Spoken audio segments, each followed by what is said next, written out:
Donald Trump siempre ha exigido lealtad, pero ahora que esta lealtad se le está agotando, las cosas han ido muy mal para él. Marjorie Taylor Greene parece que nunca se había divertido tanto como ahora que está traicionando y atacando diariamente a Donald Trump. Pero ella no ha sido la única persona que ha atacado a Donald Trump por el hecho de estar evidentemente relacionado con los archivos de Jeffrey Epstein, sino que también otro asesor de Donald Trump dentro de la Casa Blanca fue expulsado por eso. El ahora ex asesor de la Casa Blanca está exponiendo todo lo que sabe al respecto de qué tan involucrado está Donald Trump dentro de los archivos de Jeffrey Epstein. Pero antes de mostrarte esta noticia, te quiero pedir un pequeño favor. Y es que si disfrutas del contenido de política estadounidense, te gusta saber lo que está pasando día tras día, me ayudes suscribiéndote al canal si es que aún no lo estás. Recuerda que es completamente gratis y me apoyas más de lo que crees, ya que esto me ayuda mucho a poder seguir haciendo este contenido todos los días. De verdad te lo agradecería. Ahora sí, continuemos. Ahora, antes de entrar en el hecho de que un ex asesor de Donald Trump está exponiendo y demostrando este encubrimiento que tiene Donald Trump con Jeffrey Epstein, quiero que empecemos con Adam Schiff, quien está señalando el encubrimiento que está sucediendo por culpa de la fiscal general Pam Bondi. Todo esto dentro del Departamento de Justicia. Miren por favor. Well, I'm not sure that you could be fully confident of anything in this administration, including the inspector generals, most of which were fired in the early days of the Trump administration, and whether they've been replaced by anyone of any independence is very much an open question. But I have more confidence generally in the offices of Inspector General than I do in the top leadership of the Justice Department. There have been reports that the FBI devoted 1,000 agents to combing through these files, flagging wherever Trump's name appeared. And there's good reason to be suspicious of whether any documents that might be incriminating the president will see the public light.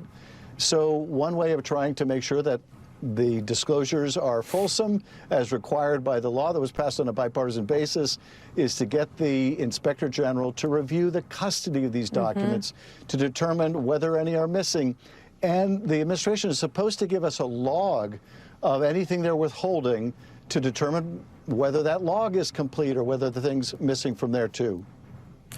Yes, it feels like if you were able to look at the log, which they should be able to, if there's more than names, if there's long swaths of things, it raises a lot of questions. Now, the deadline, as I just noted, for the White House to release all the files under the bill Congress passed is a week from tomorrow. What expectation? You know, I think a lot of people out there are thinking we're going to see everything that day. It seems hard to believe that's going to be the case. I wish it was. But what expectation do you have on what we may see that day? Well, I guess my expectation is that they will produce something. And now that something that they produce may be heavily redacted, and they may claim that those redactions are merely to protect the privacy of the victims. And if they are redactions for that purpose, they would be completely legitimate. We want their privacy respected. But do we trust the administration to make those redactions only for that purpose, or to over-redact in a way to protect or avoid anything incriminating or embarrassing of the president or any of his allies? I don't think we can have that confidence. I would feel much better if I had a neutral party like an inspector general making those determinations. And in the log that they provide, it could say just very generically, this category of documents has been withheld, those documents going to an ongoing investigation. Again, that is not going to, I think, satisfy anyone. So we'll see how fulsome the production is and how much we're going to have to fight to really see what they're holding. I just talked with Abby Lowell about the Justice Department's latest failure in their attempt to indict New York Attorney General Letitia James. Third time is not a charm for them. You've seen, of course, the DOJ try to chase you with the threat of similar charges. What's your reaction to the news today? It is really shocking because, of course, the bar in the grand jury is so low. You don't have to prove anything beyond a reasonable doubt.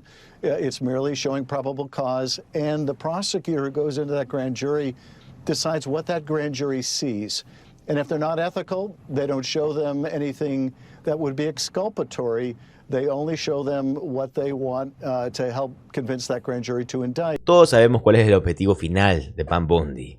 También todos sabemos cuál es la razón por la que Donald Trump dice que esta es la administración con mayor transparencia dentro de la política estadounidense. Todos sabemos que el hecho de que Donald Trump haya firmado esta ley para forzar la publicación de los archivos de Jeffrey Epstein era únicamente para que él pueda reclamar créditos y hacerse pasar como que él no ha hecho nada, como que él no ha encubierto nada, que sencillamente que él apoya que se publiquen porque según él quiere demostrar a la población que no tiene nada que ver con Jeffrey Epstein. Pero qué interesante que la persona que le ha puesto más obstáculos en el camino de que la gente crea que Donald Trump es transparente ha sido la misma fiscal general, Pam Bondi. Así que mientras Pam Bondi trata de bloquear cualquier publicación de los archivos de Jeffrey Epstein dentro del Departamento de Justicia, no hay nada que pueda hacer porque Pam Bondi no tiene jurisdicción sobre Robert García.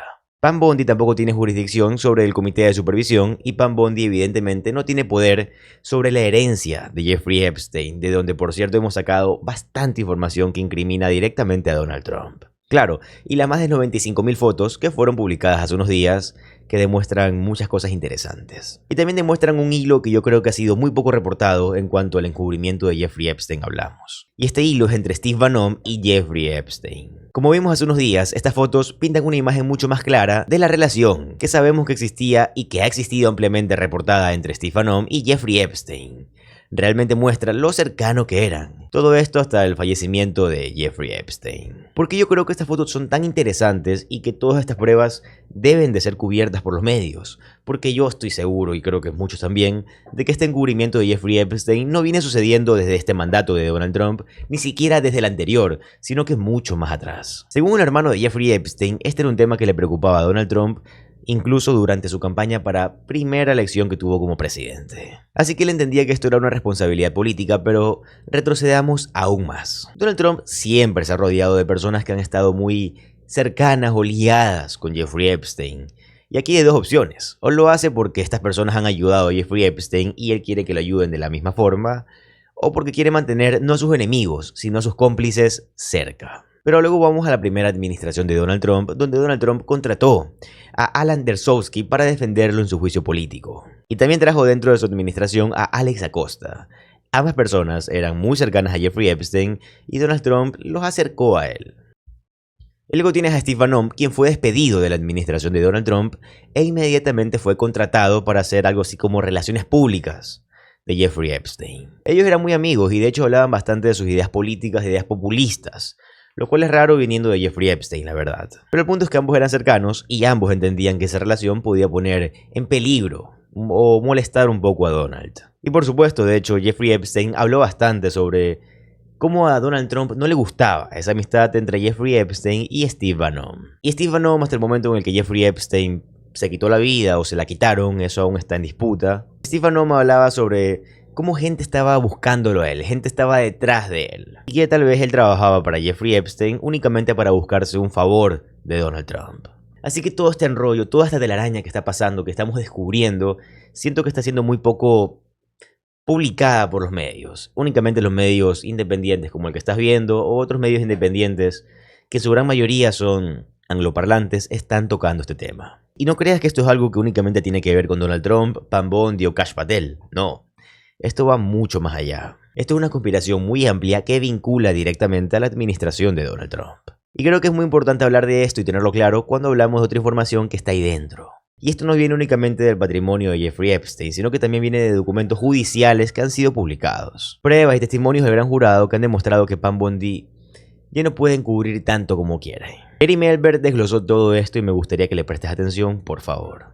We have major legal developments tonight, and they look like this, and I'm going to walk you right through them. These are two separate cases where two judges have ruled for major Epstein transparency and basically changed what is longstanding precedent on what materials you release from criminal probes. I'm going to walk you through it here in plain English. The big development today is one of these cases, a judge granting a motion to release sensitive Epstein records, specifically to unseal what are grand jury records in the Ghislaine Maxwell case. Now that mirrors another ruling, and I'll tell you about that as well. But if this sounds like a huge change, it is.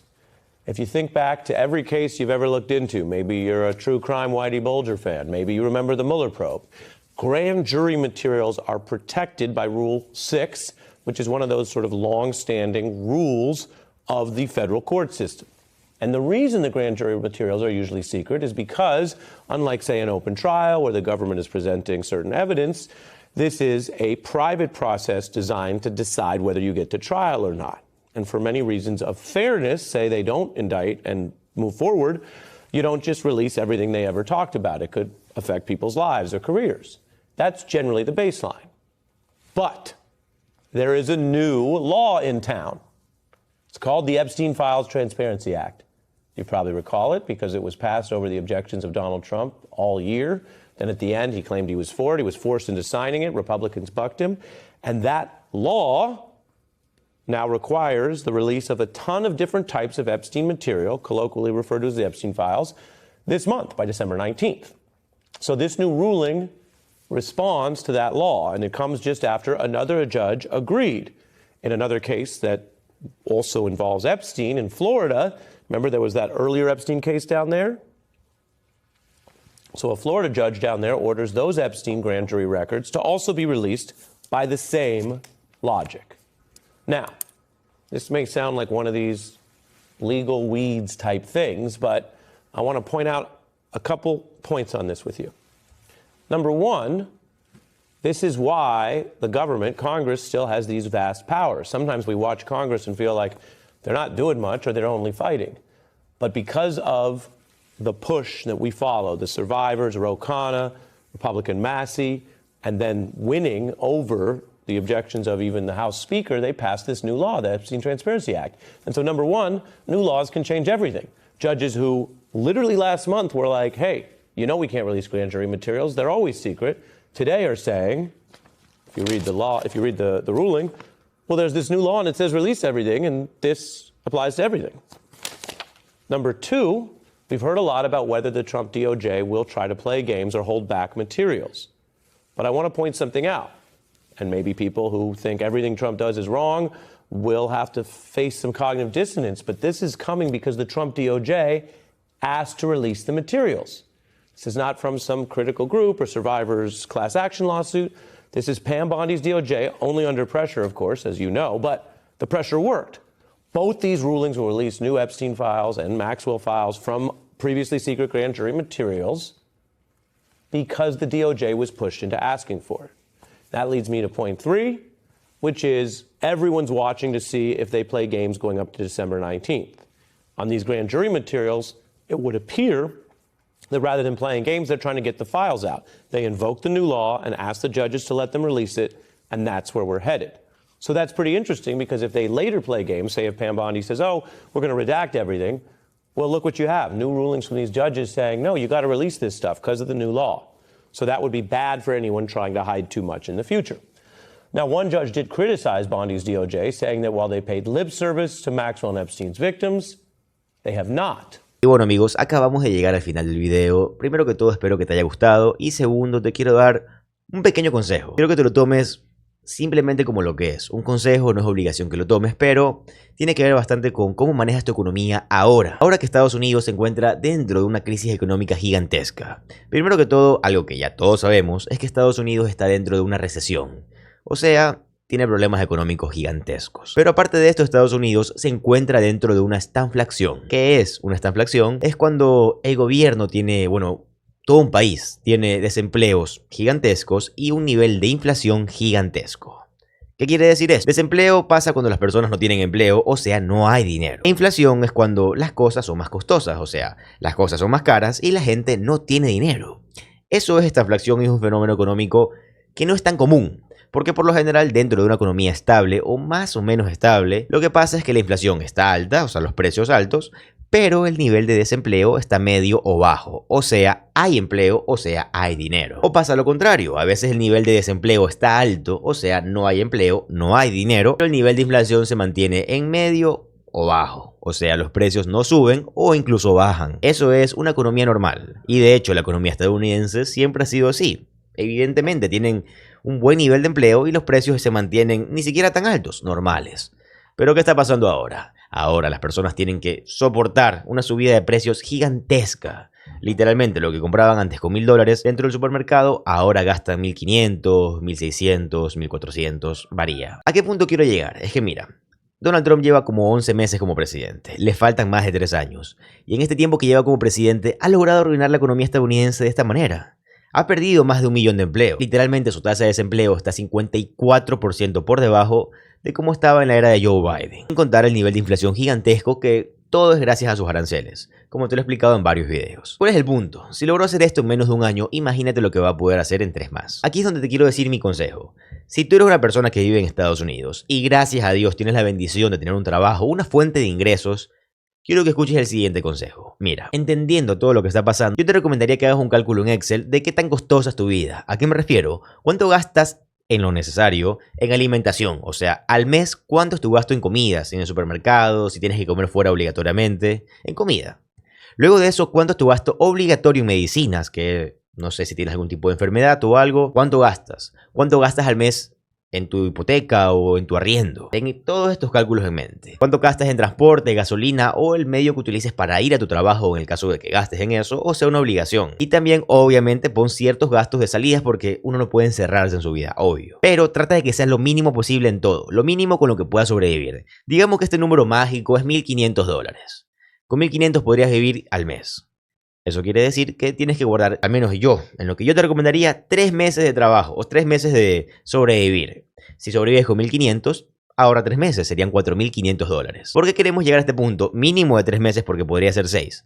Si te llegan a despedir, que es muy probable, no es que sea muy probable, pero estamos en un momento económico dentro de Estados Unidos que es tan difícil mantener su empleo por lo que está pasando, porque muchas empresas privadas, más que todo, están despidiendo personas por montones porque precios más caros y menos compras. O sea, no están recibiendo el sustento necesario, por ende tienen que despedir empleados. Así que si tienes este dinero guardado, tienes 3 meses, puedes sobrevivir y respirar tranquilo 3 meses para poder pensar qué hacer después. Dónde trabajar, dónde buscar trabajo, dónde meter carpeta. A contrario de que no tuvieras dinero guardado, que lo más probable es que tengas que hacer un préstamo en el banco, endeudarte o tal vez no comer, no cambiarte de casa, hacer movimientos extremos. Cuando simplemente ahorrando pudiste haber ahorrado, por así decirlo, este problema. Te recuerdo que esto es lo que es un consejo, no es una obligación. No te lo tomes como José Alvarado economista o como José Alvarado asesor, no. Tómalo como José Alvarado, la persona que hizo el video y está agradecida contigo por llegar al final, por prestarme atención. Y te repito, si te gusta saber lo que está pasando realmente en Estados Unidos, sin censura, sin mentirte, sin que un político esté pagando o nadie esté diciendo nada que no sea la verdad,